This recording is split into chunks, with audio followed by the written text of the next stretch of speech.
गुरुर्विष्णु गुरुर्देवो महेश्वरः गुरु साक्षात् परं ब्रह्म तस्मै श्री गुरवे नमः। लोकाभिरामं रणरङ्गधीरं राजीवनेत्रं रघुवंशनाथं कारुण्यरूपं करुणाकरन्तं श्रीरामचन्द्रं शरणं प्रपद्ये। अतुलितबलधामं हेमशैलाभदेहं धनुजवन्कृशानं ज्ञानिनामग्रगण्यं सकलगुणनिधानं वानराणामधीशं रघुपतिप्रियभक्तं वातजातं नमामि। रघुपतिप्रियभक्तं वातजातं नमामि। श्री गुरुचरण सरोज रज निज मन मुकुर सुधार वरनऊ रघुवर विमल जसु जो दायक फल चार। तो रामचरितमानस, जिसका अर्थ है राम जी के चरित्र का मान सरोवर। श्री राम जी का चरित्र कौन नहीं जानता। पुत्र हो तो राम जैसा।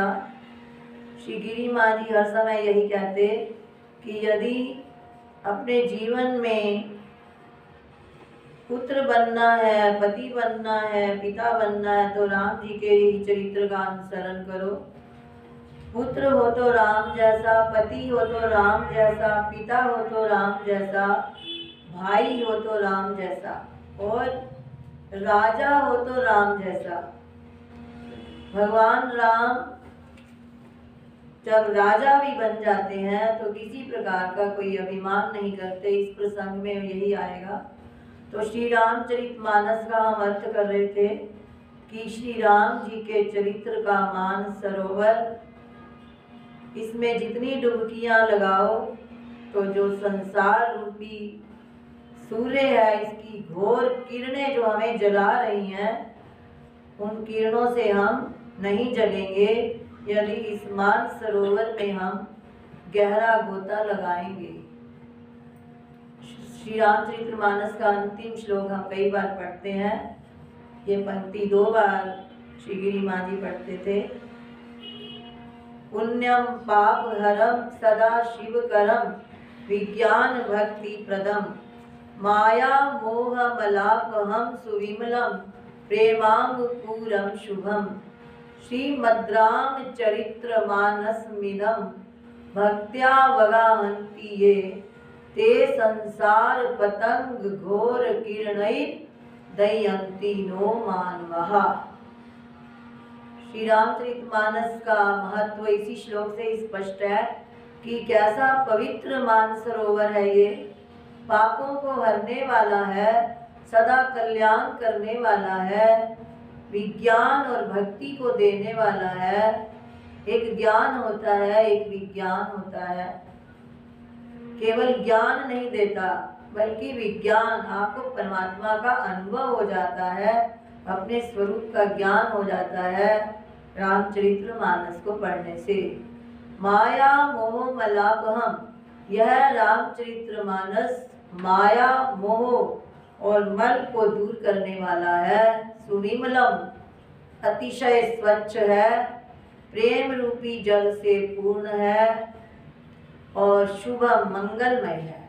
तो अंतिम 2 पंक्तियों में श्री तुलसीदास जी कहते हैं कि आप यदि इस संसार रूपी सूर्य की अति प्रचंड किरणों से जलना नहीं चाहते तो क्या करो, इस मान सरोवर में गोता लगाओ।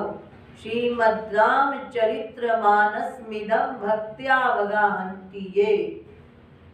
श्रीमद् रामचरितमानसम इदम, यह जो श्री रामचरितमानस है, इसमें भक्त्या अवगाहन्ति, जो श्रद्धा पूर्वक गोता लगाते हैं, श्रद्धा पूर्वक यानी अनसूयवे होकर, दोष रहित होकर, किसी प्रकार का इसमें संशय ना करते हुए, गुरु वाक्यों में दृढ़ विश्वास रखते हुए, भगवान राम में मंगल भावना करते हुए जो इसमें भक्ति पूर्वक गोता लगाते हैं, अर्थात इसमें कहे हुए आदेश को अपने हृदय में धारण करते हैं, चौपाइयाँ केवल पढ़ते ही नहीं हैं, उसको अपने हृदयंगम करते हैं, वो होता है भक्त्या अवगाहन्ति ये।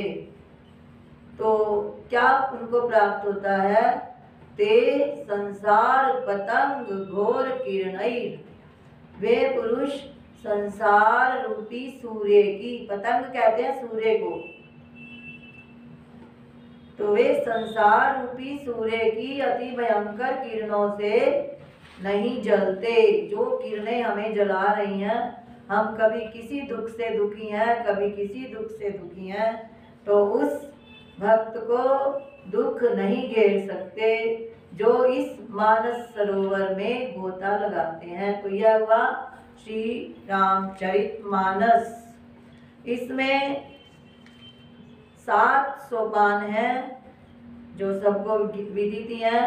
बालकांड, जिसमें भगवान राम तथा उनके भ्राताओं का बाल्यकाल का वर्णन है, विवाह इत्यादि का वर्णन है। अयोध्या कांड, जिसमें भगवान राम का राज तिलक होते होते फिर वनवास हो जाता है। फिर अरण्य कांड, वन में पहुंचकर भगवान राम क्या क्या चरित्र करते हैं। फिर है किष्किंधा कांड, सुग्रीव से मित्रता सीता जी की खोज। फिर है सुंदर कांड, जो हम हर मंगलवार हनुमान जी की महिमा जिसमें गाई गई है, बहुत ही सुंदर है। फिर है लंका कांड या युद्ध कांड भी बोलते हैं, जिसमें राक्षसों का वध।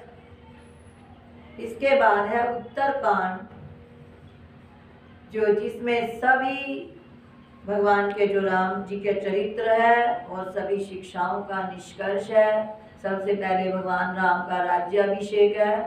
तो भगवान राम जब राजा बन जाते हैं, उस समय का वर्णन हम इन दिनों में विचार करेंगे।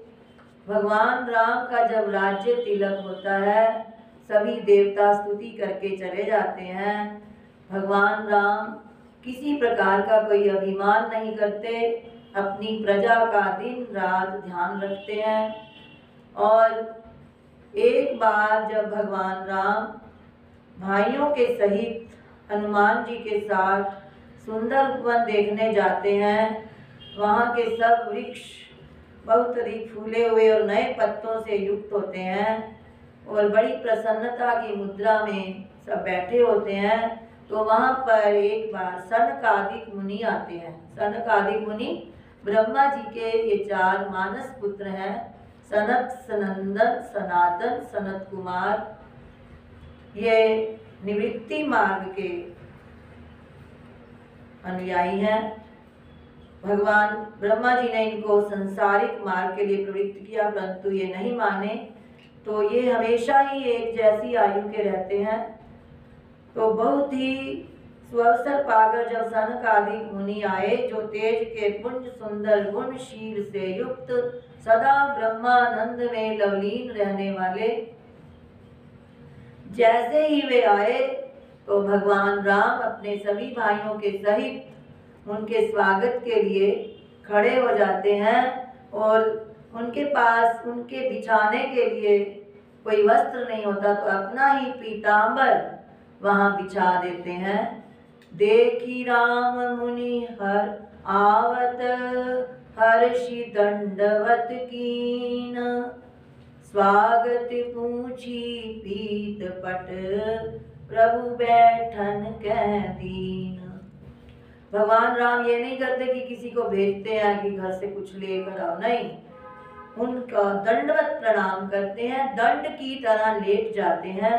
संतों के प्रति इतना आदर सत्कार है भगवान राम के मन में कि अपना पीतांबर ही बिछा देते हैं। कितनी विनय भगवान राम में कूट कूट कर भरी हुई है। भगवान राम दंडवत प्रणाम करते हैं तो तीनों भाई और हनुमान जी भी दंडवत प्रणाम करते हैं। और वे मुनि भगवान राम की अतुलनीय छवि देखकर उसमें इतने मग्न हो जाते हैं कि वे अपने मन को रोक ही नहीं सकते और उनकी तरफ एक टकटकी लगाए देखते ही रह जाते हैं। और भगवान राम हाथ जोड़े शीश झुका रहे हैं। एक टक रहे निमेष न लावहीं, प्रभु कर जोरे शीस नवावहीं। तिनके दशा देखी रघुबीरा, स्रवत नयन जल पुलक शरीरा। उन मुनियों की प्रेम पूर्ण दशा देखकर भगवान राम के नेत्रों से भी प्रेम का जल बहने लगता है और उनका हाथ पकड़कर भगवान राम को और भी अपने अधिक निकट बिठा लेते हैं और परम मनोहर वचन उच्चारित करते हैं। भगवान राम क्या कहते हैं कि हे मुनियों, आज मैं धन्य हो गया, धन्य हो गया। आपके दर्शन पाकर सभी पाप नष्ट हो जाते हैं। बहुत ही भाग्यपूर्ण वह क्षण होता है जब सत्संग प्राप्त होता है, क्योंकि सत्संग प्राप्त होते ही हमारे संसार का ये जन्म मृत्यु का चक्र नष्ट हो जाता है। आज धन्य मैं सुनहु मुनीसा, तुम ए दरस जाई अग खीसा। अग खीसा, अग का मतलब पाप और खीसा का समूह, संपूर्ण पाप नष्ट हो जाते हैं हे मुनियों आपका दर्शन करते ही। और बड़े भाग पाइब सत्संगा, बड़े भाग पाइब सत्संगा, बिनहि प्रयास होई भव भंगा। बड़े जीवन के वह पुण्य क्षण होते हैं जब सत्संग मिलता है, संत पुरुषों का संग मिलता है, वो भी कलयुग में। संत महापुरुषों का संग मिलना बहुत दुर्लभ है, क्योंकि संतों का संग करने से हमें बहुत अधिक शास्त्र नहीं पढ़ने पड़ते। उनका दर्शन करते ही, उनके वचन सुनते ही हमारे सब शोक पाप ताप नष्ट हो जाते हैं। बिना ही प्रयास होई भव भंगा, क्योंकि वो ऐसा साधन बताते हैं कि जिससे हम बिना परिश्रम के ही इस भव सागर से पार हो सकते हैं। प्रश्नोत्तरी में भगवान भाष्यकार ने कहा है कि परमात्मा की प्राप्ति के कौन से साधन हैं के हेतवो ब्रह्म गतेस्तु संति। उसमें भी प्रथम साधन बताया सत्संगतिर, दान, विचार, संतोष। फिर कहा संत कौन है के संति संतो खिलवीत रागा, अपास्त मोहा शिव तत्व निष्ठा। संत कौन है जिनकी संपूर्ण आसक्तियां नष्ट हो गई हैं, जो जिनका मोह भली प्रकार से, अज्ञान जिनका बिल्कुल नष्ट हो गया है और शिव तत्व निष्ठा परमात्मा में निरंतर स्थिति हो गई है, वे संत हैं। तो ऐसे ही श्री गिरी माँ जी हमें प्राप्त हुए और उन्होंने हमारा संबंध उत्तराखंड में हिमालय में स्थित कैलाश आश्रम से जोड़ा, जहाँ के संतों की महिमा वर्णन नहीं की जा सकती। तो भगवान राम स्वयं कह रहे हैं सनकादि मुनि से, बड़े भाग पाइब सत्संगा, बिनहि प्रयास होई भव भंगा। अगली पंक्ति में भगवान राम कहते हैं कि संतों का संग करने से क्या मिलता है और विषयी पुरुषों का संग करने से क्या मिलता है। संत संग अपवर्ग कर, कामी भव कर पंथ, कहीं संत कवि को विद, श्रुति पुराण सदग्रंथ। संतों का संग करने से अपवर्ग का अर्थ होता है मोक्ष मिलता है, परमात्मा की प्राप्ति होती है। और कामी का संग करने से संसार मिलता है, जन्म मृत्यु के बंधन में हम पड़ जाते हैं। कहते हैं विषय इतने बुरे नहीं जितना विषयी पुरुषों का संग बुरा है।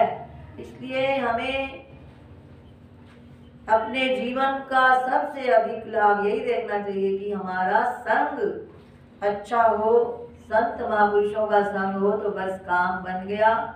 तो संत संग अपवर्ग कर, अपवर्ग का अर्थ है परमात्मा की प्राप्ति, मोक्ष की प्राप्ति।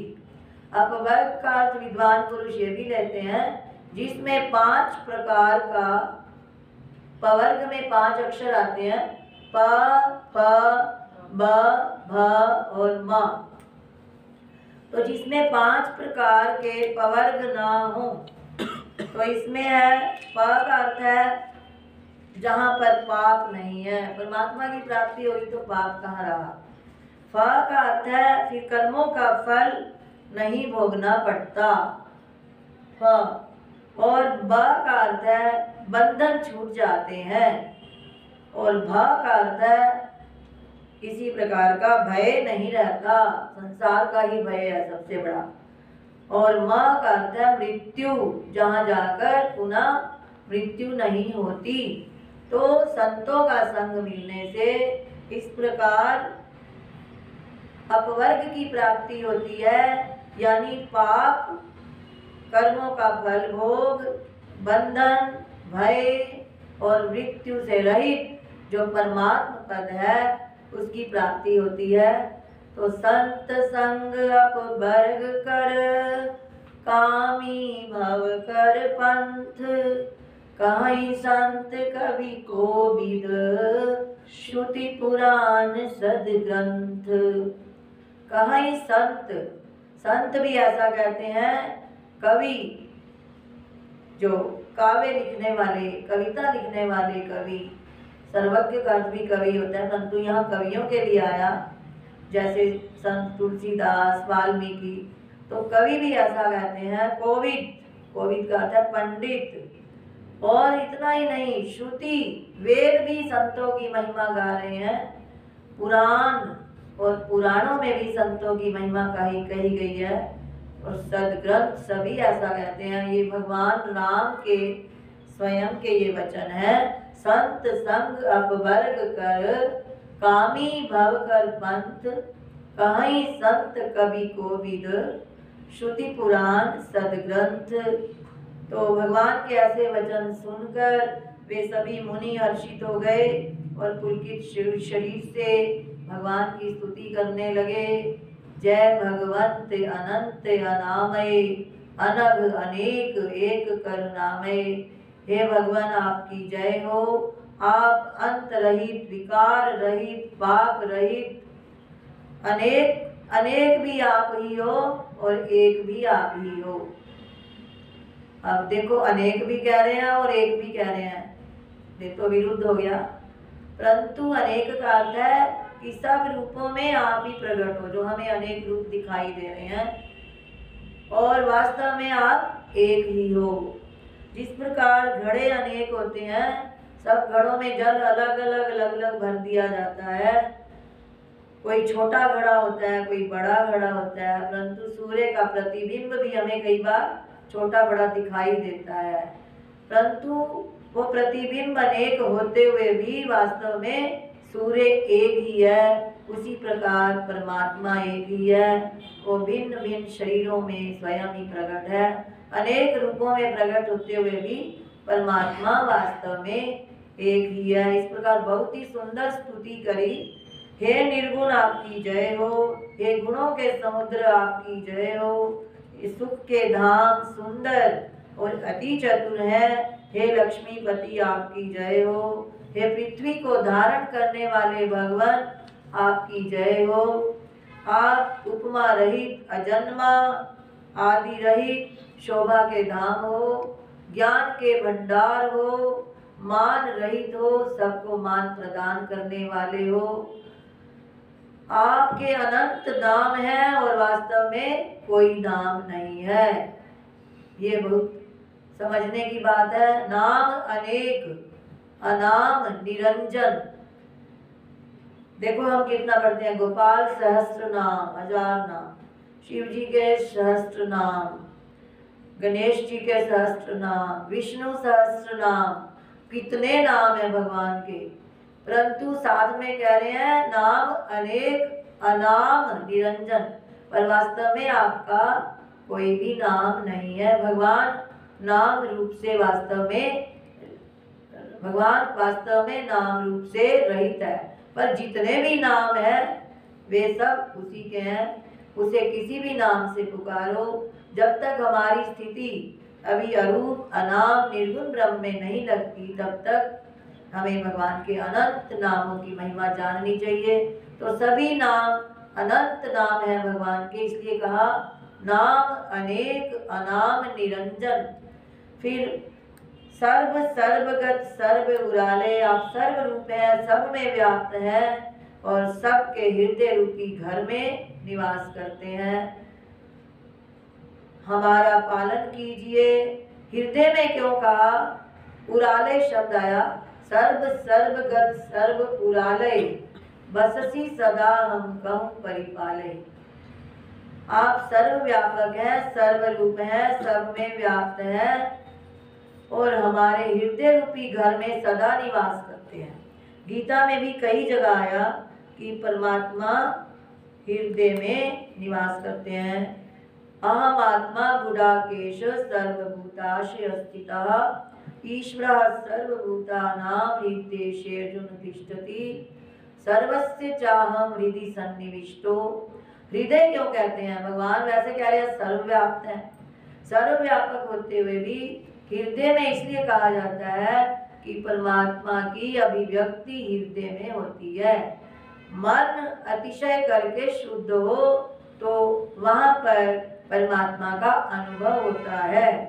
जैसे जल संपूर्ण पृथ्वी में है, परंतु जहाँ पर खोदा जाए वहाँ पर जल दिखाई देता है। अग्नि सारी लकड़ियों में होती है, परंतु जिस ईंधन को जलाया जाता है वहाँ अग्नि प्रकट होती है।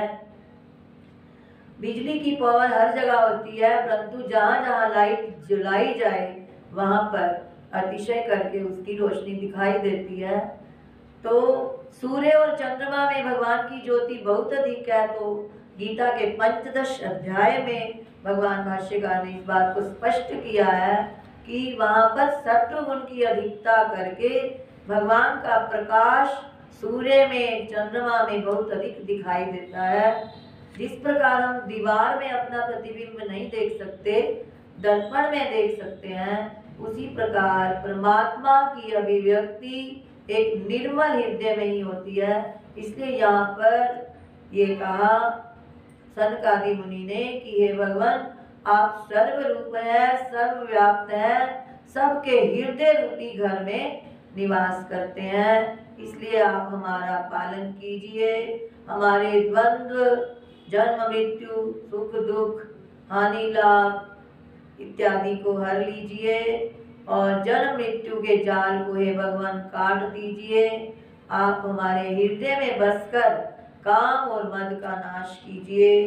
जब वो विदा होने लगते हैं तो भगवान से यही मांगते हैं कि हे भगवान, हमें अपनी अविचल प्रेमा भक्ति दीजिए। और कुछ मांगने का नहीं, भगवान से मांगना ही है तो एक भक्ति ही मांगनी चाहिए। तो इस प्रकार बार बार स्तुति करके सनकादि मुनि ब्रह्मलोक में चले जाते हैं और भगवान कहते हैं तथास्तु। अब सनकादि मुनि जब ब्रह्मलोक में चले जाते हैं तो सभी भाई भगवान राम के चरणों में पुनः शीश झुकाते हैं, पूछते हुए कुछ सकुचा रहे हैं और सब हनुमान जी की ओर देख रहे हैं। कुछ पूछना चाहते हैं, विशेषकर भरत जी पूछना चाहते हैं, परंतु कह नहीं सकते। भरत जी राम जी के सामने बड़ा ही कम बोलते थे। इतना आदर था, इतनी श्रद्धा थी, इतनी सत्कार भावना थी भरत जी के मन में राम जी के प्रति। तो भरत जी भी संतों की महिमा सुनना चाहते हैं, परंतु वे अभी हनुमान जी को देख रहे हैं कि हमारे संशय का आप ही समाधान करो। इस प्रसंग का वर्णन हम कल करेंगे। तो 35 दोहे से कल शुरू होगा। आयु से पूर्व सनकादि ऋषि जो राम जी के दर्शन करने अयोध्या में आते हैं और भगवान राम उनका किस प्रकार स्वागत करते हैं और वो किस प्रकार स्तुति करते हैं, इसका वर्णन आज हमने इस पर आज विचार किया। बोल सियापति रामचंद्र महाराज की जय।